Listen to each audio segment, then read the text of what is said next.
Pemirsa, selain terkenal akan pasir putih dan sunsetnya, Kuta juga dikenal dengan dunia malamnya yang penuh dengan kemeriahan.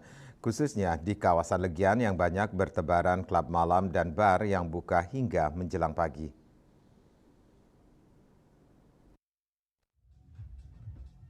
Dalam upaya membangkitkan kembali kunjungan wisatawan pada malam hari, Himpunan Bartender Indonesia (HBI) bersama manajemen Sky Garden mengadakan kompetisi bartender Speed and Accuracy Challenge 2024. Kompetisi ini diikuti oleh 32 peserta dan dibuka secara nasional. Kompetisi ini menitik beratkan pada kecepatan dan ketepatan dalam membuat minuman.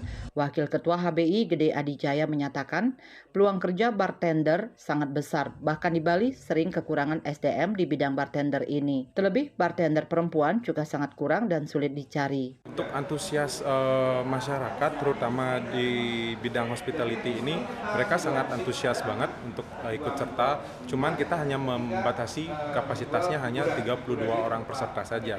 Nah, kemarin itu sempat sudah sampai nyentuh ke 45 peserta. Cuman kita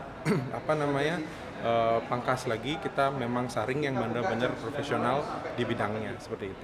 Peluang bekerja seorang bartender di Bali itu sangat tinggi. Bahkan sekarang sebenarnya bisa dibilang kita kekurangan sumber daya bartender itu karena kebanyakan yang sudah kuliah bartending kemudian belajar tentang bartending, mereka kebanyakan pergi keluar negeri.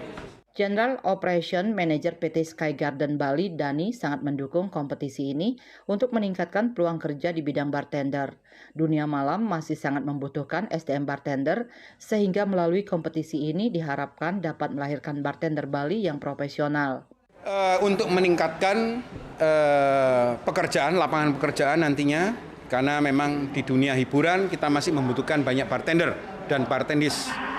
Dan khususnya untuk keluar, mungkin dari kapal pesiar juga membutuhkan mereka. Jadi kita coba tingkatkan minat mereka untuk menjadi bartender atau bartendis khususnya. Dengan kompetisi bartender ini diharapkan juga dapat mendongkrak kunjungan wisatawan ke Kuta. Andika, Bali TV.